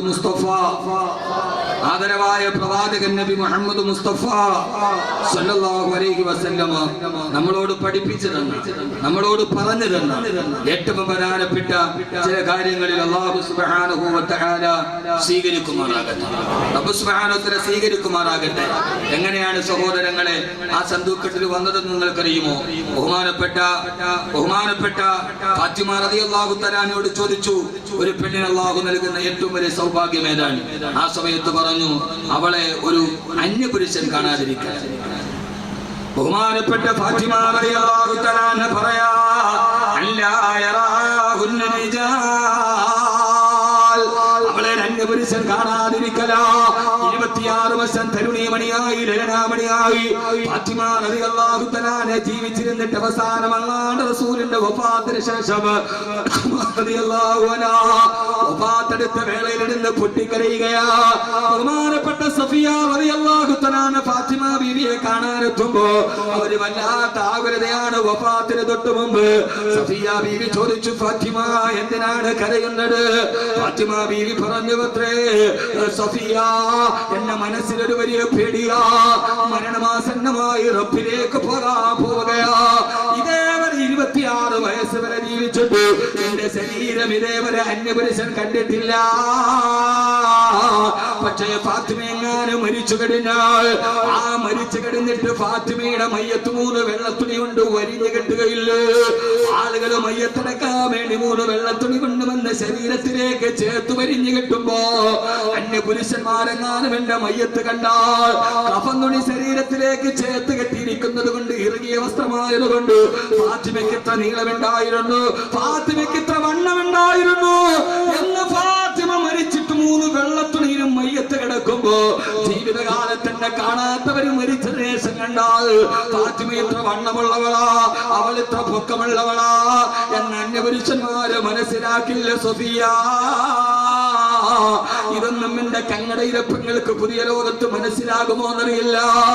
അതുകൊണ്ട് ഞാൻ അതോത്തിട്ട് ബേജാറിലാണ്. പണച്ചറപ്പിന് മുമ്പിൽ നിൽക്കുമ്പോ എന്റെ കൈകാലുകൾ എനിക്ക് സാക്ഷി നിൽക്കുമ്പോ അതെനിക്ക് ദോഷമാകുമോ എന്ന് ഭയക്കുന്നു സഫിയ. ആ സമയത്താണ് സഫിയ റളിയല്ലാഹു തആല പറഞ്ഞത്, നിങ്ങൾ വിഷമിക്കണ്ട. അങ്ങനെ ഹബശയിലെ ആഫ്രിക്കയിലെ ഹബശയിലെ ഞാനൊരു സൈസ് മയ്യത്ത് കെട്ടിൽ കണ്ടിട്ടുണ്ട്. അതിന്റെ മുകൾ ഭാഗത്തിൽ മൂടിയുണ്ട്. മയ്യത്തെടുത്ത് വെച്ചിട്ട് മുകൾ ഭാഗം മൂടിയാൽ അതിന്റെ അകത്ത് കിടക്കുന്ന മയ്യത്തിന് നന്നായിട്ട് കാണാൻ കഴിയില്ല എന്ന് പറഞ്ഞപ്പോ ഫാത്തിമ ബീവി പറഞ്ഞു, പത്ര സഫിയ അതുപോലെ ഒരു മയ്യത്ത് കെട്ടിൽ നീ ഒന്ന് ഉണ്ടാക്കി തരുമോ? മഹതിയായ സഫിയ റളിയല്ലാഹു തആല ഈത്തപ്പന മരത്തിന്റെ തണ്ട് വെച്ചിട്ട് അതേപോലെ ഒരു മയ്യത്ത് കെട്ടിലുണ്ടാക്കി. അതിലാണ് ഫാത്തിമ ബീവിയുടെ മയ്യത്തെടുത്ത് വെച്ചത്. ആ കെട്ടിലാണ് ഇന്ന് നമ്മുടെ നാടുകളിൽ പ്രധാനം നേടിയത്. എന്റെ പ്രിയപ്പെട്ട പെങ്ങളെ, മയ്യത്ത് കെട്ടിൽ കാണുമ്പോ മരിച്ചു കിടക്കുമ്പോലും തന്റെ വസ്ത്രം തന്റെ ശരീരത്തിലേക്ക് ചേർന്ന് കിടക്കുമ്പോ തന്റെ വണ്ണവും നീളവും ഒരന്യപുരുഷൻ കാണാതിരിക്കണമെന്ന് ആഗ്രഹത്തോടെ ജീവിച്ച ഫാത്തിമ എവിടെന്നാണ് പെണ്ണെ? ഈ പർദ്ദയിടുമ്പോൾ പർദ്ദ ഷെയ്പ്പടിച്ചിട്ട് ശരീരത്തിലോട്ട് ചേർത്ത് കിടക്കുന്ന ഈ വസ്ത്രത്തിന്റെ സംസ്കാരം എവിടെ നിന്നാ? പർദ്ദയാണോ പർദ്ദയോ?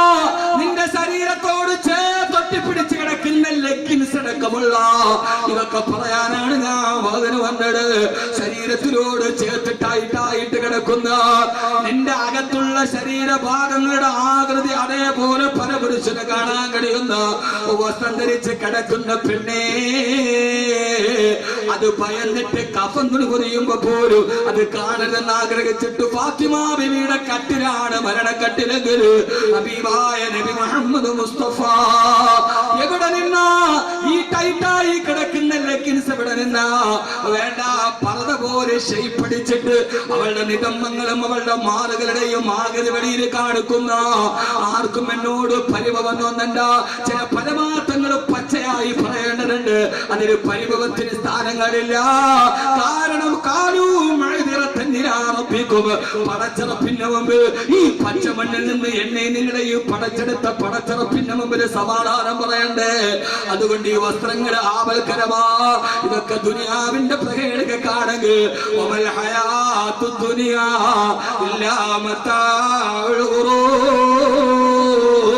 ഈ ശപിക്കപ്പെട്ട ദുനിയാവിന് വേണ്ടി 8 നിരീക്ഷകരെ നമുക്ക് കബളിപ്പിക്കാൻ കഴിയില്ലല്ലോ. പരപുരുഷൻ കാണാതിരിക്കുക എന്ന് പറഞ്ഞാൽ തുറന്ന് കാണാതിരിക്കലെന്നല്ല. ടൈറ്റായ വസ്ത്രം പർദ്ദ വാങ്ങിച്ചിട്ട് പിന്നെ ഷെയ്പ്പടിക്കും. എന്നിട്ട് പിന്നെ വേറൊരു സാധനം, എന്റെ പേര് നിങ്ങൾക്ക് എന്നോട് പരിഭവമുണ്ടോ? നിങ്ങൾക്ക് എന്നോട് പരിഭവമുണ്ടോ പുരുഷന്മാരെ? നിങ്ങൾക്ക് ഇത്രയൊക്കെ കടന്നു കയറി പറയണമെന്നൊരു പരിഭവമുണ്ടോ? ഉണ്ടെങ്കിൽ എനിക്കൊരു ചുരുക്കില്ല.